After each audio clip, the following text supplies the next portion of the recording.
Where is Uhuru Muigai Kenyatta? In this podcast, I want us to look at this developing story that emerged for earlier this week about whereabouts of Uhuru Kenyatta and the First Family. Kindly subscribe to our channel, click the notification bell and like our video.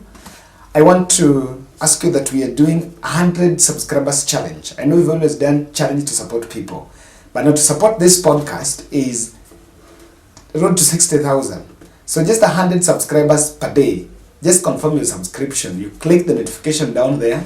So if we publish a video, you'll always get that notification. And then with that, you're not going to miss your podcast, your daily dose of podcast.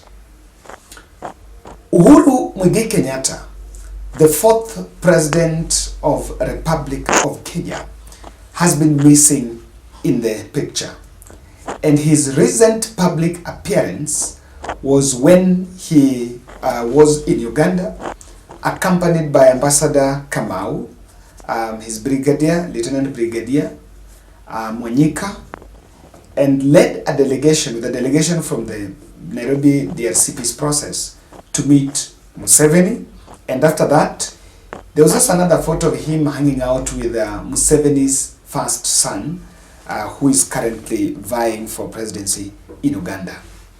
According to the latest report that has emerged, is that Uhuru Kenyatta picked William Ruto's second option.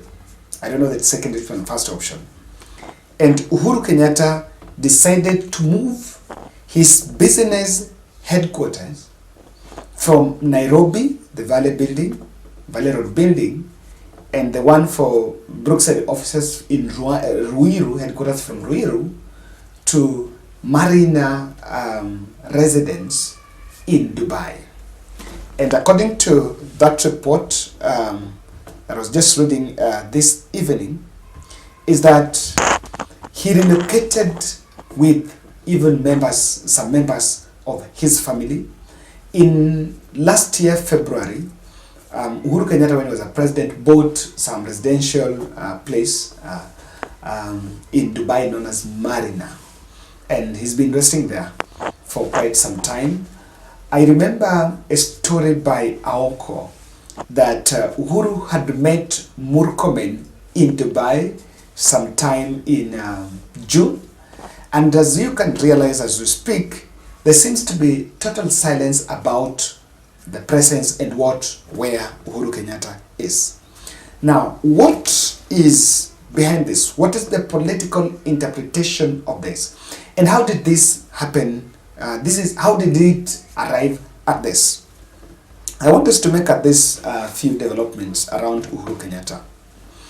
Uhuru Kenyatta's plan B about managing his odd stay here, or rather his life, his private life after election, had hit a snag because Kenya Kwanza team and the state demanded that requested him to vacate his residence, which is close to State House. His private residence, Uhuru Kenyatta's private residence, is close to State House, and move it away. But remember, according to reports, that he even declined, and the residence was even renovated and refurnished, and of course he once had the intention of still staying there. The Off-Dennis Street building residence was even used by his father. So it was his father's residence. It wasn't just built by the time Uhuru Kenyatta was the president. And the state argued that we cannot have two presidents, that Uhuru and Ruto were staying close to that place. So that started, and part of his wars was when he declined to move it. But that did not hold firmly. Now, after the general election, I think 1 year after election, it is in general public, it's not a secret, that Uhuru Kenyatta supported Raila Odinga against the wish of his deputy, William Ruto. And even after that swearing in, things have not been so smooth. Starting from the mass action that was called by Azimio la Umoja leader Raila Odinga, the state ran a smear campaign and believed that the power behind those protests was Uhuru Kenyatta. And from that point, his family emerged as the weak point for the state that were targeting. There are two weak points: his family and his business enterprises. If it is not about the raid on Northland City, there was a long, heated discussion about land ownership and businesses that were, of course, different policies that were churned to try to stifle the business empire. Then two recent incidences happened. When Raila called the second mass action, section of Deep State had even mobilized team to protest at the gate of Mama Ngina. And apart from that, even security details for Mama Ngina, 30 of them were withdrawn without even notice and redeployed in the nearest police station, only for them to be returned later. And immediately that happened, it was followed by another raid in Uhuru Kenyatta's son's residence in Karen, allegedly looking for some guns, and being asked to surrender guns. So the second tool that the second strategy the state used was to go after Uhuru Kenyatta's weakest points. And you try to imagine a situation where your mother, security was compromised, and there were reports that she had even left the country later on, and also that son. So the fact that Uhuru Kenyatta was a president became a bit of a bother and an insecurity issue for his own family. In July, visa application leaked that Uhuru and nearly 12 members of his family were moving to UK for allegedly submitting in August about the position of the family and what the family was going to do after, only for again Uhuru to appear in Uganda for that meeting. By the time by the time Kenya Kwanza had released visa documents and that Uhuru was going to UK, a statement changed and Uhuru was spotted in Uganda. Now, I want us to look at the political absence of Uhuru Kenyatta. I take it as a very good strategy to retreat.